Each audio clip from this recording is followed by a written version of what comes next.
these are the questions that you should ask anybody that you're thinking about developing a prototype for you. And again, I'm not quite certain that's the approach that you should take. And there may be a few instances, but these are definitely the questions you should ask.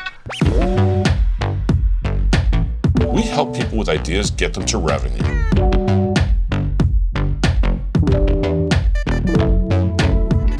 Welcome back, folks. This is part 2 of the 52 podcasts, referencing some of the great questions that we think you should ask. When hiring companies? Yeah, like when us? hiring companies, exactly, to bring your product to fruition. Yeah, so we just, we spent some time and we did a pretty deep dive survey with all of our clients. And this podcast is really about the surprising. We've known that clients have hired like an invention help company before coming to us. Not in every case, but in a good majority of cases. Well, when we actually surveyed everybody, more people went through 2 steps before coming to us. Right. And the first step they went through was what they admitted they hired a prototype company to try and get a prototype of their idea. And I'm going to tell you, that's a very logical step to take.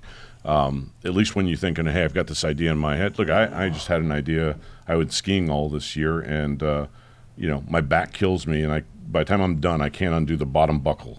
So I created this little hook that I can undo my buckle at the bottom of the ski. Yeah, it's called a hip replacement. It's called a hip replacement, yeah. That's what you should be investing But in. I made a prototype, and guess what? Prototype worked all season, so now I got to figure out, do I actually make this into a product, right? So, right.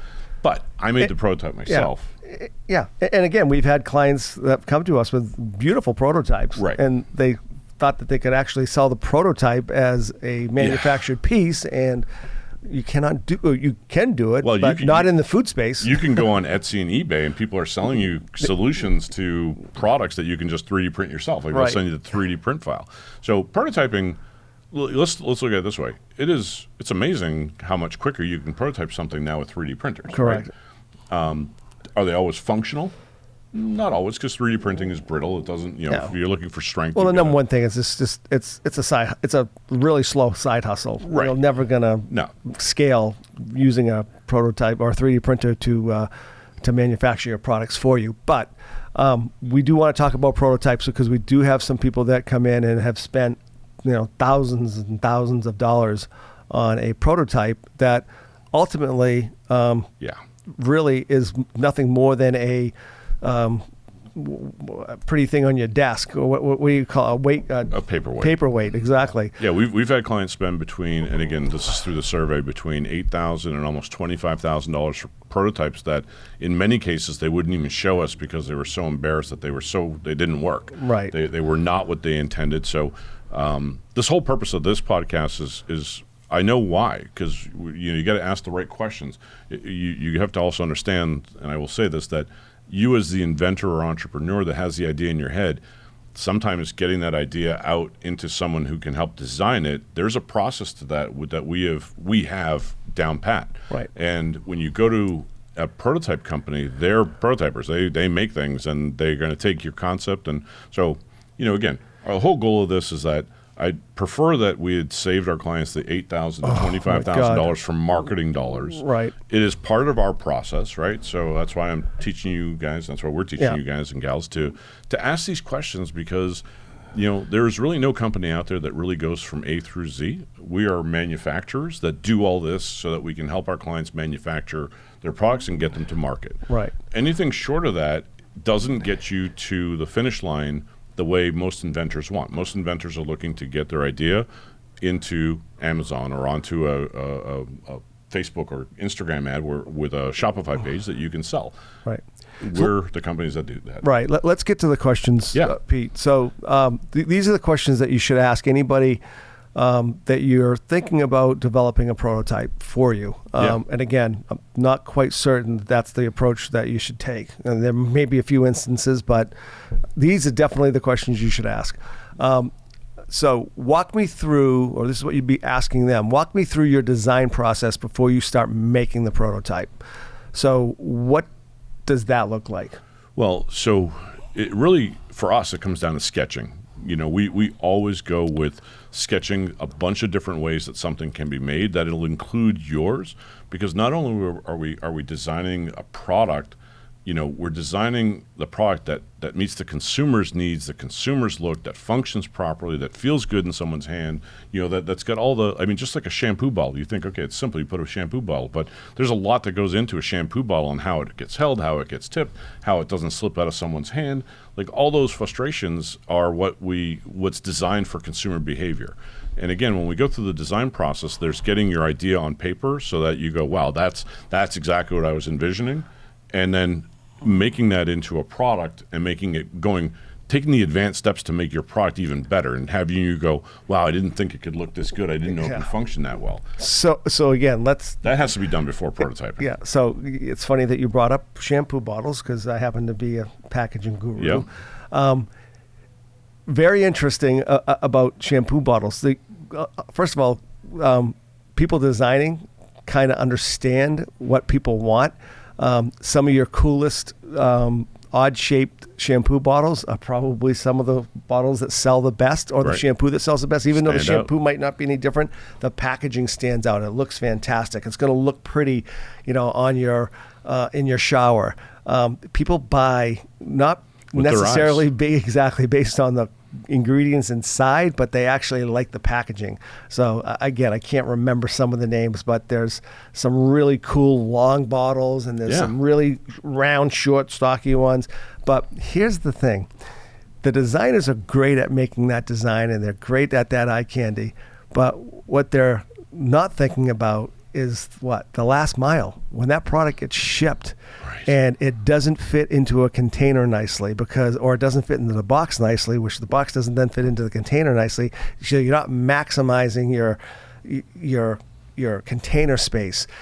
And again, no one thinks about that until the very end, after you've done all of the work and tooled up and you've got everything going, and then someone's like, man, if you only would have made this more square, we could have fit twice as much product in the container, which would have meant that your shipment or your per piece shipping price would have been half of what it is going to be. Most companies end up having to go back to do that. Right. Because they have the money to do it, first of all. They have the money to go back and do it, but what they don't have is they don't have the profitability to not do it, right? So a lot of times companies have to go back and go, oh my God, this last mile thing is killing me. I got to go back and redesign this so that it fits in the way the Amazon minimums and maximums require, so I can save $2 on their FBA fees. Where's a little button that we can click on when we come up with a great little idea? These are. That's the clap? Yeah, that's the clap. What's the one that's... That's what it is, not the third one. Something's funny. But boom. Oh, okay, yeah. Well, it's not very funny, but, at that moment, we should have had an applause because, again, that is where working with a company that talks about going from A to Z, and if there were more letters in the alphabet, we'd be going past Z. That is the advantage of hiring a company because we are thinking about the entire process for you. Simultaneously, we're doing it because we're not going to commit to a design unless it fits nicely, in a container, or we're going to figure out how to reverse, put these, upside down and then right side up so we can get as many as we can into a box. Again, all of these things that people don't think about, nor should they. I mean, if you've never taken a product to market, how would you know? And exactly. Why would you know that? And that's what this is all about. It's about filling in the blanks because I think every company that's out there that you've, nobody in the survey actually complained about the companies they hired. Right. What they realized is that it was their own fault that they didn't understand how much further they had to go to get to the end result. Right. So I like what you just touched on. Let's define if the last mile delivery is, let's say it's X, right? Y is me opening the package and it's not being damaged. Right. What is Z? Z, to me, is someone who has now used the product, enjoyed the product, and is starting to share with the friends and family and saying, wow, this is a great product. You know what I just bought the other day? Right. And I use it every day. And I'm just saying that's what Z is, yeah. right? Z is me being now an advocate for your product to go and sell it. Yeah. I mean, if it's baby formula, they're not sharing it with anybody. No, but they look at they want to keep that to themselves. Yeah, the applesauce maybe. So again, that question, walk me through that process. Again, we go back to, we always have interns on staff 24/7. We've got one right here, Cole, who's in the background filming this podcast for us. We always have at least one or two full-time product designers that are just really good at sketching. We've got a couple that are great at CADing. Others that are really good in other areas of mechanical design or electrical engineering.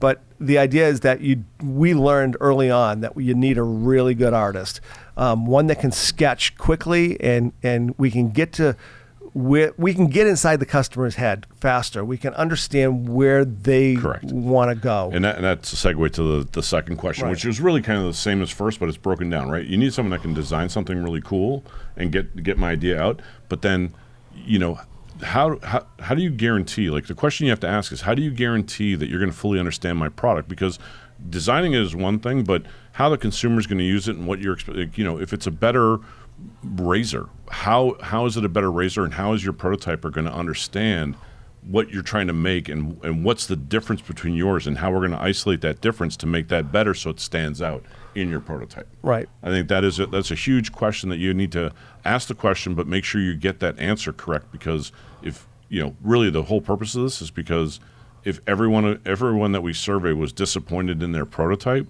then this is what you need to ask to make sure you're not. Isn't it? I mean, I'm just thinking now, like, it's really funny. Boom, boom, boom. Yeah. We have a bunch of people in the office. They used to run like 24/7, right? Yeah. They used to. I remember signing purchase orders for more resin material and silicone. We all different types of material that's available to us to create prototypes. What we realized is those prototypes, really what they were for is just that first pass to take a look after the sketch. This is what it's going to look like. It's not functional. It's not going to work, but it's going to give you a look and feel. It's for feel and size. Yeah, but we get our prototypes, and they're not prototypes. They're actually pre-production pieces from our factories. They do those for free. Well, thanks for giving away our secret. That's exactly how we do it. That you don't have to pay for it. You're going to get that through our process. So that is a huge differentiator between us and everyone else. We are not making anything that we are prototyping in-house. And let's define prototype. Prototype is a crude way to demonstrate your idea. That is it. It is not a final product that's going to look perfect. Right. Our manufacturers, that's where we Although there are some companies, and we've hired them in the past, that do an amazing job with prototypes. They look like they should work. But again, you're going to spend $15,000 to $20,000, right, and all you're going to have is a paperweight. A very visual product that you can take pictures of, you can demonstrate, but no one can use. Right. And that's not the goal. The goal is to get a product that's, if your product has really got a wow factor and people are going to enjoy using it and it makes their life easier, they need to see the real thing. They want the real thing. Right, exactly. Right? They don't want to see the prototype of the real thing, because that just doesn't work anymore. So understanding you want to make sure they understand your idea, they get it. How many iterations are they going to do for you? Like, that's a really good question. Are they going to do 5 of them for you because they hadn't gotten the first few right, or are they going to start charging you more because it's time involved? So again, it's. I couldn't imagine spending $8,000 to $12,000 and getting a little prototype and then going, "This isn't what I wanted." Right. That has just got to be just a knife in the heart, a punch in the gut. Right. Ask how many iterations you get, because I'm going to say on average for us we've got it down to 2 iterations usually. Because we do so much prep work up front to make sure that we're, and usually the iteration is more of the client will say, "Oh, I wish I would have thought of something else," and that iteration will come at, again, just whatever the sample cost is. It's not, we're not even then, it's very rare that I have a sample cost, unless I have to use like heavy tooling machinery. If we're using electronics, there might be a laser small cutting fee. But again, our goal always is to get to manufacture the product for you. So if we've got to, we got our ways around exactly paying for and our manufacturers stuff. know that they don't want to be in the business of pre-production samples, and they certainly don't want to be in the business of that's the key. Quote products that they're never going to get an order for. So and again, this is the reason why we are selective too. And it sounds arrogant, I know you say it all the time, but we're selective on who hires us, because again, our relationships with our manufacturers are as important as our relationships with our clients. And it is a partnership. It's a 3-way partnership. I manage and we manage all the relationships. We manufacture your product because we are the manufacturer. We have all the resources that are needed to manufacture anything. But these are partners, and we treat them as partners. I'm not going to take advantage of them to make us samples for something that will never turn into a production order. Right. So if our goal isn't aligned as the two of us, a client and 52 Launch, to actually get your product onto the launch pad and to revenue and into growth mode, then I'd rather pass on that opportunity, because that's where my partners, our relationships with manufacturing would just suffer. Yeah, and we just can't have that. So. Right. Next question. Do I own the intellectual property and creative properties, and will I get a CAD and design files when completed? So in other words, do I own it all? I own it all? Right. Do I get all the files? Are they in a folder? Are you going to send me a drive? Right. Because you'd be amazed at how many people, how many companies out there actually own, when they do the work, they own the creative rights. Right. And if they've done something for you, or solved a problem, they feel that they own the intellectual property to that. Peter, why do they do that? To hook you, to keep you on as a client. Exactly, so because you can't leave them. Because when you want to leave because you're upset, then now you're stuck making that decision. Do I go somewhere, leave all that stuff there, and start new with somebody else, or So again, that's the reason they do it. We do just the opposite. Anything that you do with us is in your own Google Drive, a shared Google Drive. You have access to it 24/7. If you're not happy with us, you can fire us. If you want to go somewhere else to get another quote, you go do that. It's your property. You own it. If we're not doing our job correctly, shame on us. We should lose the business. We should lose the manufacturing rights. And it's just something that we take a lot of pride in. So yeah, all of that is, and again, this isn't about us. This is more about helping you better understand what you're getting. Yeah, and I was going to say, because there's really good prototype manufacturers, there's really good prototype companies out there. Yep. But there's also some ones that just bought a couple of 3D printers and started selling themselves as rapid prototype companies. Right. I just know that it is a complaint through a survey that I took with all of our clients that have hired these type of companies, and we weren't even aware of that, because again, 90% of them have not shown us their prototype because they're embarrassed by it. So these are questions that you can ask to make sure that if you do hire them, yep. I'd love to get a perfect prototype, because then we can go straight to the manufacturing stage. And yeah. So other questions, how long will it take? You want to yep. know what that looks like. What do you need from what me? Are your responsibilities? What are your responsibilities? And what if I don't get the prototype that I want in the end? I mean, it goes back to iterations. Are they going to do it again for you? So again, all of those things are great questions to ask. But again, when you're a prototyping company, what is your expertise? Prototyping. They're not interested in, they're not manufacturing the part for you. So they really don't care at the end. They just want to give you what you paid for, and you're on your way, and and they work with the next person in line. So again, it's the symbiotic relationship that we would hope that you would look for. You want somebody that's going to be on your team in your camp. And here's the big one. This is the number one differentiator between us and everyone else. Us and everybody else. Everybody else. Right. Is that the design for manufacturing process, prototypers. And the acronym is DFM. Yeah. Prototypers are exactly that. They are in the business to make prototypes. They are not in the business to take a prototype and get it manufactured. Very few think about how a product is manufactured, and that is where you get cost efficiencies. So you can 3D print almost anything today. I mean, I see we have all these little 3D prints of these, little like worry beads or whatever, and it's 3D printed. That the way we 3D print them, they can't be manufactured, right? It's just designed for 3D prints.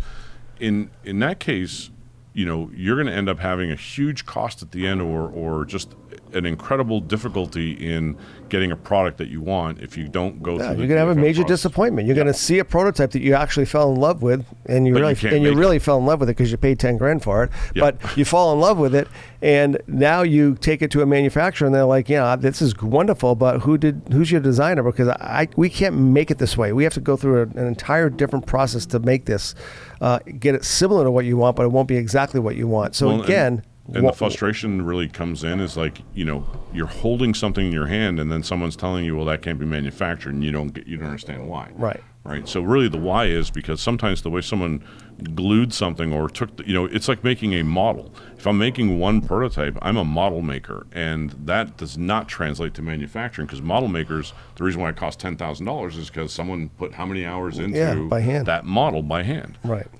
When you go to manufacturing and scale manufacturing, it is about how do I get no one to touch this as quick as I can, get the machines to pump it out, put it through a conveyor belt, have quick assembly, put it in a package, put it in a box to ship out. Right. One quick, we had a client recently that's subsequently hired us, has a fantastic, wonderful product. It's an electronic product. He came to us with a sample, working sample. It looked really nice. We got on the phone. He was going through the interview process and wanted us to meet his designer. And we got on a video call with the designer. It was a prototype company. It was a prototype company, exactly. Well, they're designers, right? Yep, so yep. he did.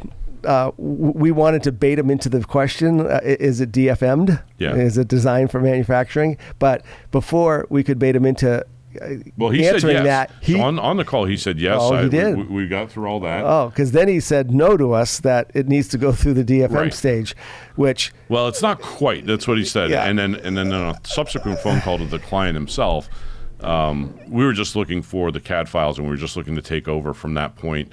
But, right, because they did their job, right? They weren't manufacturers; they were model makers, right? And we were trying to get the files so we could then, get a jump start on this. And we were even willing to pay for one final 3D model the way they would make it.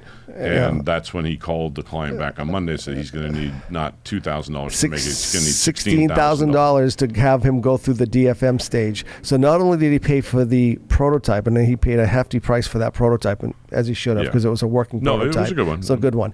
But he was now going to have to pay $16,000 for the DFM stage of it, which again is something that we do as our entire process. We have to make sure that it's designed. Everything that we do is designed by our engineering team overseas and domestically to make sure we can make the product cost effectively. So again, if you've not learned anything today, please take this one bit of information away.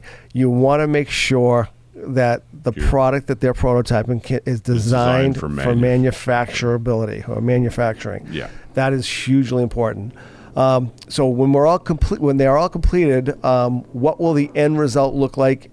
So I know what to expect. Yeah. So that's just it's a question that holds accountability, because again, and our answer to that is at the end we can expect to get this product manufactured. We'll have all the answers. Yep. We'll know what our tooling costs are going to be. Because isn't that why you spent the money for prototyping to begin with? You spent that a lot of money. You want to make sure that even if you were trying to sell your idea to someone else or go raise money for it, they're going to want to know what's it cost to make, what's it cost to manufacture. Right. No one's going to give you money for research and development money. So again, another little tidbit of information. Everybody, I'm sure, that's watching us is familiar with Kickstarter and Indiegogo, two platforms that did an amazing job early on when they were for the regular people like you and I. Today, they've turned into these companies that Procter and Gamble will put products onto Kickstarter to see if it's going to be successful in their market. But anyway, regardless of that, these companies, people would 3D print something. They would show a picture of it, which is a perfect example of having a look-like product. Then when they raised all their money and they took that money and decided now to go source the product so they could deliver on the monies that they were giving to them for the product, realized that this can't be manufactured this way. So then now have to send out to all of their backers, well, the product's not going to look like this. It's going to look similar to this, but it can't look like this.